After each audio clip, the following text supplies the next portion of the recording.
দর্শক, অ্যান্ড্রয়েড টিভির স্বাস্থ্য শিক্ষা অনুষ্ঠানে সকলকে স্বাগত জানাই। দাঁতের রোগ থেকে শরীরে অন্য রোগ পর্বে আজকে যে বিষয়টি নিয়ে আমরা আলোচনা করব তা হচ্ছে রোগাক্রান্ত দাঁতের চিকিৎসা কেন জরুরি। বিশ্বব্যাপী মুখ দাঁতের সাধারণ রোগের মধ্যে ডেন্টাল ক্যারিস এবং পেরিওডন্টাল ডিজিজ হচ্ছে প্রধান ধ্বংসকারী রোগ হিসাবে পরিচিত। অথচ এই দুটি রোগের কারণে মানুষের শরীরে ব্যথা বা প্রাথমিকভাবে কোন রকমের সমস্যা হয় না বলে এটি বড়ই অবহেলিত থাকে। কিন্তু প্রাথমিক পর্যায়ে এ ধরনের কোনো সমস্যা না থাকলেও অবহেলার ফলে তার ভয়াবহ পরিণতি আমরা লক্ষ্য করে থাকি। যেমন ধীরে ধীরে দাঁতের অবস্থা এত খারাপ হতে থাকে যে দাঁত হারিয়ে ফেলতে হয়। শুধু দাঁত হারিয়েই কিন্তু শেষ হয় না, রক্ষা নেই। এর ভয়াবহ পরিণতিতে অনেক সময় জীবন বিপন্ন হওয়াও অস্বাভাবিক কিছু নয়। অথচ একটু সচেতনভাবে খেয়াল করলে প্রাথমিক পর্যায়ে যদি এই ধরনের সমস্যার সমাধান করা হয় তাহলে এই ভয়াবহ পরিণতিকে থেকে আমরা রেহাই পেতে পারি। তাহলে চলুন আলোচনা করি যে এই রোগাক্রান্ত দাঁতের চিকিৎসার গুরুত্বটা কি। এর গুরুত্ব এই কারণে যে রোগাক্রান্ত দাঁত বা ভাঙা দাঁত শারীরিক প্রাথমিকভাবে কোনো সমস্যা সৃষ্টি করে না বলে অনেকেই উদাসীন থাকে, এবং এই উদাসীনতা একেবারেই অনুচিত এবং রোগাক্রান্ত দাঁতের অবশ্যই চিকিৎসা করানো উচিত। যদি না করা হয় তা থেকে কি ধরনের সমস্যা হতে পারে সেটি নিয়ে আমরা আজকে আলোকপাত করব। রোগাক্রান্ত দাঁত বা যদি দাঁতের গোড়ায় কোনো ইনফেকশন থাকে বা দূষিত দাঁত, সেখান থেকে দাঁতের মুখ গহ্বর এবং চোয়ালের বিভিন্ন জায়গায় ইনফেকশন জনিত জটিলতা যেমন রয়েছে, তেমনি সেই ইনফেকশন থেকে শরীরের অনেক গুরুত্বপূর্ণ অঙ্গ প্রত্যঙ্গে ছড়িয়ে পড়ে অনেক সময় জীবন ঝুঁকিপূর্ণ হতে পারে। উদাহরণস্বরূপ বলা যায়, যেমন দাঁতের গোড়ায় ইনফেকশন থেকে বিশেষ করে উপরের সোয়ালের দাঁত অথবা নিচের সোয়ালের শেষের দিকের দাঁত, এ ধরনের দাঁতের গোড়ার ইনফেকশন থেকে ফুলে যেয়ে এবং মস্তিষ্কের ক্যাভার্নাস সাইনাস থ্রম্বোসিস হতে পারে, যেটি অত্যন্ত একটি জরুরি এবং ইমার্জেন্সি এবং এক্ষেত্রে মানুষের জীবন ধ্বংসকারী। উন্নত বিশ্বের বিভিন্ন গবেষণা তথ্য থেকে জানা যায় এই ক্যাভার্নাস সাইনাস থ্রম্বোসিসের কারণে দাঁতের ইনফেকশন থেকে যে ব্রেনে যে ইনফেকশনটি হয় এর মৃত্যু হার প্রায় 100%। অবশ্য পেনিসিলিন আবিষ্কারের পরে এর কিছুটা ইনফেকশনের রিস্কের কারণে ক্যাভার্নাস সাইনাস থ্রম্বোসিসের মৃত্যু হার কমে আসছে। সৌভাগ্যক্রমে যদি কেউ বেঁচেও যায় তাহলে কারো অন্তত একটি অথবা দুটি চোখ হারাতে হয়। গণমানুষের মধ্যে একটি ধারণা রয়েছে যে দাঁত ফেললে চোখের ক্ষতি হয় কিনা, দৃষ্টিশক্তি কমে কিনা। আসলে দৃষ্টিশক্তির বিষয় না, দাঁতের গোড়ায় ইনফেকশন যদি যথাযথভাবে চিকিৎসা করা না হয় সেজন্য চোখের দৃষ্টিশক্তি তো কমবেই, অন্ধ হয়ে যাওয়ারও সমূহ সম্ভাবনা রয়েছে, যেটির উদাহরণ আমরা একটু আগে আলোচনা করলাম। এছাড়া দাঁতের গোড়ায় ইনফেকশন থেকে ব্যাকটেরিয়াল এন্ডোকার্ডাইটিস বা হার্টের একটি প্রদাহজনিত সমস্যা অহরহ হয়ে থাকে। এই ব্যাকটেরিয়াল এন্ডোকার্ডাইটিস মুখ গহ্বর থেকে যে সমস্ত ব্যাকটেরিয়াগুলো দাঁতের গোড়ায় ইনফেকশন হয় সেটি রক্তের মাধ্যমে হৃৎপিণ্ডে যে নানা ধরনের সমস্যা সৃষ্টি করে, এবং হৃৎপিণ্ডের এই প্রদাহজনিত সমস্যা থেকে দেখা যায়, একটি সমীক্ষায় দেখা যায় যে 205 জন রোগী এই ব্যাকটেরিয়াল এন্ডোকার্ডাইটিসে মারা গিয়েছে। 1986 সনে প্রকাশিত একটি তথ্য থেকে জানা যায়। তবে এই ধরনের সমস্যাগুলো সেই সমস্ত রোগীদের হয় যাদের জন্মগত হার্টের ত্রুটি রয়েছে, জন্মগত হার্টের ভালভ নষ্ট রয়েছে, অথবা রিউমেটিক ফিভার অথবা বাতজ্বরের কারণে নষ্ট হয়েছে, অথবা আর্টিফিশিয়াল ভালভ লাগানো হয়েছে। সাধারণত বয়স্ক মানুষের ক্ষেত্রে এ ধরনের সমস্যাগুলো দেখা যায়। কিন্তু এই যে রোগী মারা যায়, এই সমীক্ষায় দেখা যায় 205 জন রোগীর মধ্যে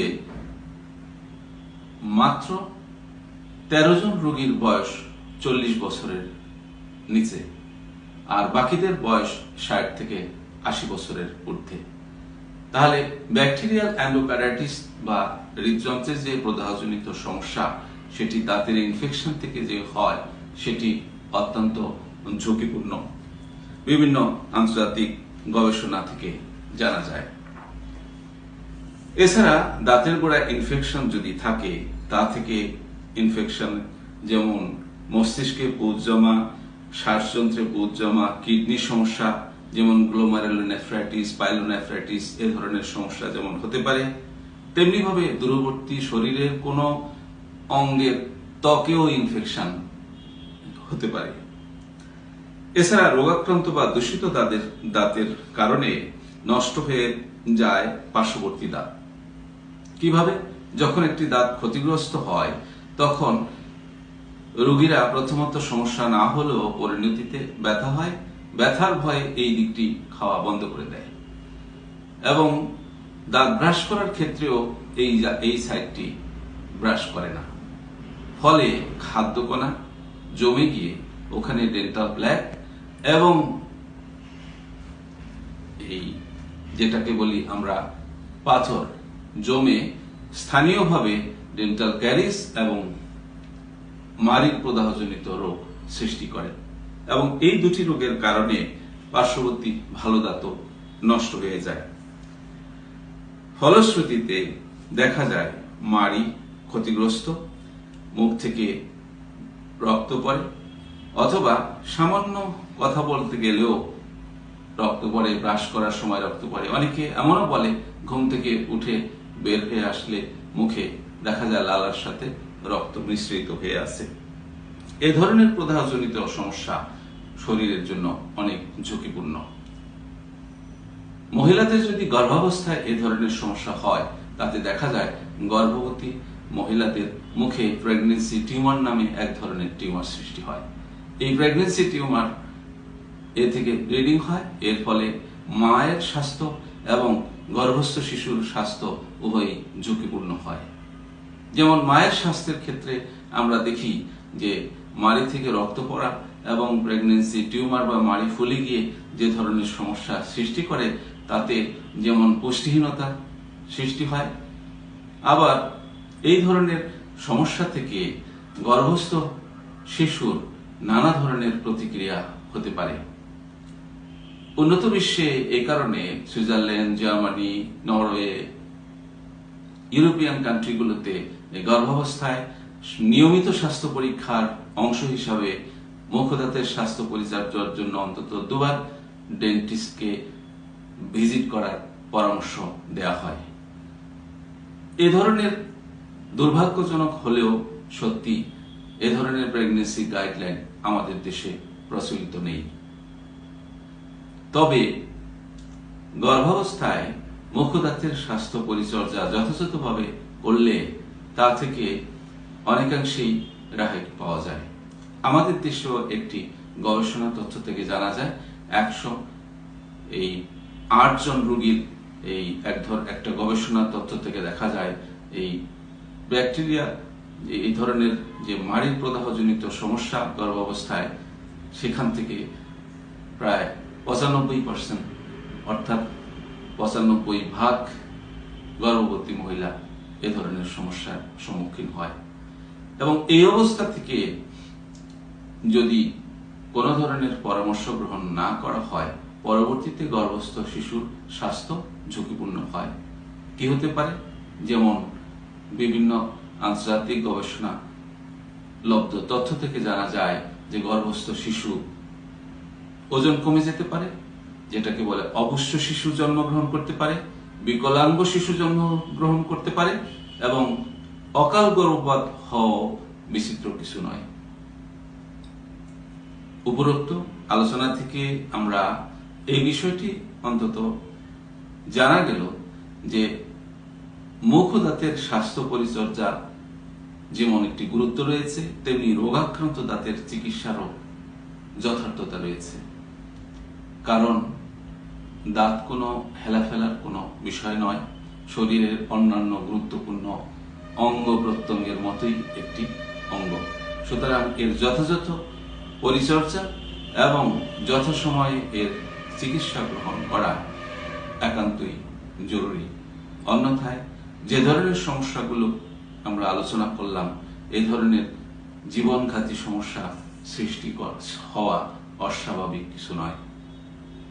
আজ এই ক্ষুদ্র আলোচনা থেকে আমরা আশা করি কিছুটা হলেও উপকৃত হব এবং মুখ ও দাঁতের স্বাস্থ্য পরিচর্যায় যত্নবান হয়ে সুস্থ জীবনধারায় জীবনযাপন করব, এই প্রত্যাশা রেখে সকলের সুস্বাস্থ্য এবং মঙ্গল কামনা করে আজ এ পর্যন্তই।